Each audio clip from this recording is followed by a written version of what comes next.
Ladies and gentlemen, we are back at it again with another Wuthering Waves 3.0 gameplay video. And for this gameplay, we're going to be focused on something in particular that I think is an issue that might not appear the greatest at first glance, but it's definitely something that's going to make a meaningful impact on your endgame clears. And the more that I'm actually talking about it, the less I'm actually thinking it's not that big of a deal. I'll just go ahead and break it down. So, Lynae, in her optimal playstyle, oftentimes involves getting on the field and getting off the field as fast as possible. That's kind of like her role as a sub-DPS. And part of that role is one of her abilities called Visual Impact over here. It's the biggest nuke in her kit.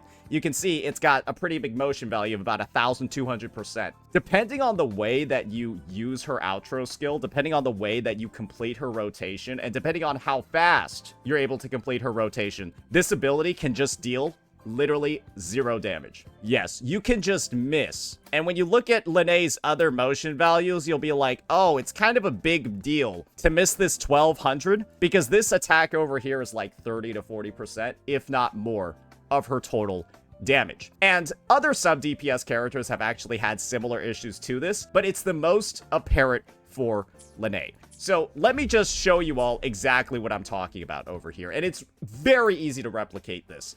I don't necessarily think it's a bug, but the results can be so bad in your clears that it feels like a bug. All right, so I'll just show you what a normal Lynae rotation should be looking like. And like, this is going to be the one that hopefully you're getting on most of your clears. I'll just show you a normal one.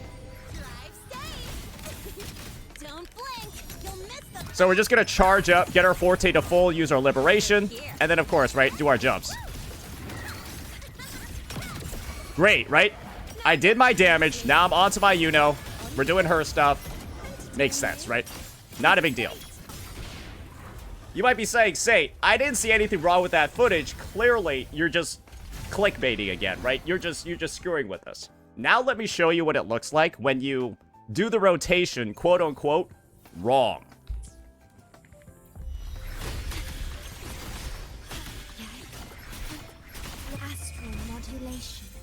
And this one's gonna look a little bit weirder.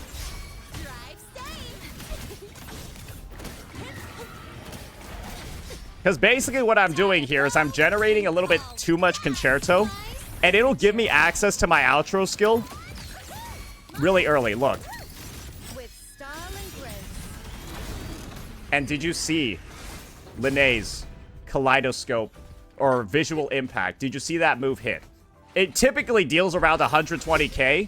It doesn't look like it did anything, did it? And that is the problem, ladies and gentlemen. It appears that for Lynae and a couple of other characters in this game, when their outro skill activates, it actually triggers an attack in their kit. And that attack that triggers is one that deals 100% spectro damage. And so, instead of continuing to perform this attack over here that deals 1,200%, your Lynae cancels this attack mid-animation, and then her outro skill takes precedence. And so, instead of dealing that big chunk, massive chunk, 1,200%, guys, you only end up dealing that 100k instead. And the issue over here, as you can imagine, is pretty bad when you're thinking about optimal gameplay in this game. What I mentioned before was that sub-DPSs, the ones that are there to get on the field, buff, and then get off the field as fast as possible, right? They are the ones that are supposed to rotate really quickly. And so rotating with this character too fast can actually end up with you obliterating 40% of her damage. And I'm going to be real over here.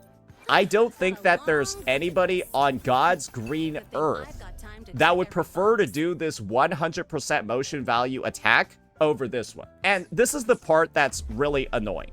Lynae is clearly a sub-DPS unit, right? That's there to provide a buff to somebody else. You can see 15% all damage amplification, 25% liberation for 14 seconds until they're switched out. That's kind of like the mark of a sub-DPS. Their outro skill is removed when the next character switches out. Brant, for example, is another character that has functionally the same outro skill. But let me show you how their kit works. So yeah, one of the big things about Brant, right, is that he drops down with a big old nuke, a big old anchor.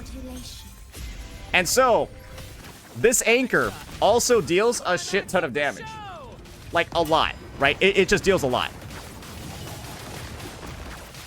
And so what we're going to do is, well, naturally, right, just build up a little bit of his concerto so that we're full. And you can see what happens to his anchor, right? When he swaps. Check this out.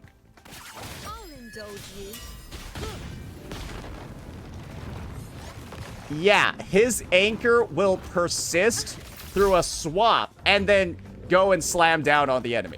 You can probably begin to imagine over here why I'm saying there's a bit of an issue. The older characters literally have, like, better quality of life built into their kit for these swaps. You're allowed to use, like, the biggest damaging move in their kit, and it'll still work. But the thing is that after Yuno's release, I'm not really sure what it is. After Yuno's release, the devs decided to add this attack, right? That 100% arrow damage that you're seeing over there. They decided to add this attack onto outro skills. And lo and behold, it literally cancels attacks. And Yuno's outro skill itself has a special line where it says it won't interrupt one of her attacks. That means it's going to interrupt the rest of them. And as you saw with Lynae, where it has similar wording like this, it's interrupting every single attack.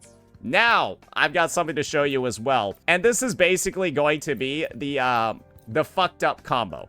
And by the fucked up combo, what I'm going to be showing you is basically all three characters in the game who can literally break their rotations and lose a fuck ton of damage. Because this is how their outro skills work. They all deal, right? They all deal damage as they leave. So let me show you what actually ends up occurring and how much damage we could actually lose from fucking this stuff up. Okay. All right. So naturally, we're going to have to do some stuff on Lynae over here to get our concerto to full. We'll just do that.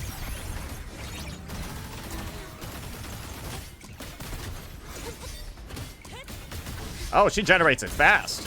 Anyways. Yeah, she generates it fast. Alright, so we lost that attack. You don't see that burst over there. So that has happened. That sucks. Is that all? Oh my gosh. Wait, bro got hands. The moon is full.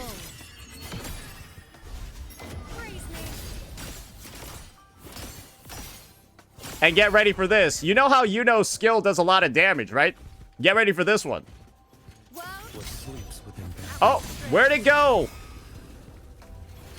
Ah, looks like that one disappeared too. But don't worry, there's another one coming up. This attack over here, right, is Chuyan's easily most damaging one, right?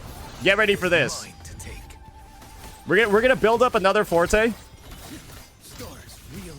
Check this out. Where'd he go? Oh, he did 1580 damage. So these are all examples of units where the biggest nukes or the biggest damage in their baseline kit can just disappear into the ether. It's gone and replaced with an attack that deals 100% motion value. Wait, how long does bro shoot that? Anyways, you can probably see what's going on over here. This seems to be a new design philosophy that's being built into all of the sub-DPS units that we've had released since Yuno. And I think a part of this, right, is recognizing that Yuno's design is one of the best that we've had for sub-DPS characters as a whole. And so I don't think a lot of people saw this or even noticed that this was a thing. But as you're beginning to notice, right, this can have a bit of an issue, right? And one of the clear examples of where this is an issue is if you're playing these characters in quick swap teams, where they're some of the most valuable characters to have in quick swap lineups because they're actually able to deal a decent amount of damage for the field time that they take. And a big part of improving that damage for the field time investment is being able to attack with 2 moves at once. And so my goal when I cancel Lynae's plunge with a swap is for her to complete the swap, do the plunge still, and then I'm damaging with the next character on my team, right? That's a core element of quick swap. Dealing damage with two attacks at the same time from 2 different characters, and they should be big attacks. You can't do that if you're combining it with an outro skill. And that, to me, it adds another layer of difficulty to quick swap, right? Naturally, right? You've got to make sure that you're using your attacks at the right moments so that you don't generate too much concerto and stuff like that. But this is my take. When concerto isn't tied to just dealing damage with your attacks, when concerto, right, which is triggering these outro skills, and you can't swap without fully consuming concerto if it's full, and then you have dodges, right, which are ways for you to build concerto without even attacking the fucking enemy. Like, oh, look, I'm generating some concerto, guys, but I didn't deal any damage at all in this fight. You haven't seen anything yet. There's stuff like that where it's kind of just like, man, having this additional layer of complication for literally just to avoid getting fucked over is more so the issue. This isn't like you getting rewarded for playing correctly. This is like you getting severely punished for making a slight error in when you swap. I don't think that losing 1200% motion value and replacing it with 100% makes a lot of sense. And I think that having that possibility in a character's kit, when it clearly, right, from the example that I showed you before, it's something that has never been in the game. Like, you can swap off of Cantarella's Perception Drain, right? Look at the motion value of this attack. It's also 1200. Imagine if Cantarella, if you tried to swap off a Perception Drain, just made it disappear. Because this is what you actually end Cantarella's rotation with very frequently. This is like the last attack that you deal because it can be easily interrupted. It's easily interruptible. And so you want to finish off your rotation with this attack and then immediately swap so you get the iframes to complete it. It's stuff like that where you see that there are like, it's almost like coded into characters' kits to use these big hits at the end of the rotation. It kind of like is. And to have it be like deletable, and then it's deletable on 3 different characters. I'm gonna be real over here. I feel like this is something that should kind of just be removed. I'm fully of the mindset of keep this attack, right? This is just 100% extra spectro damage that other outro skills don't have, right? This is technically, in a vacuum, this is good. This is better than other outro skills.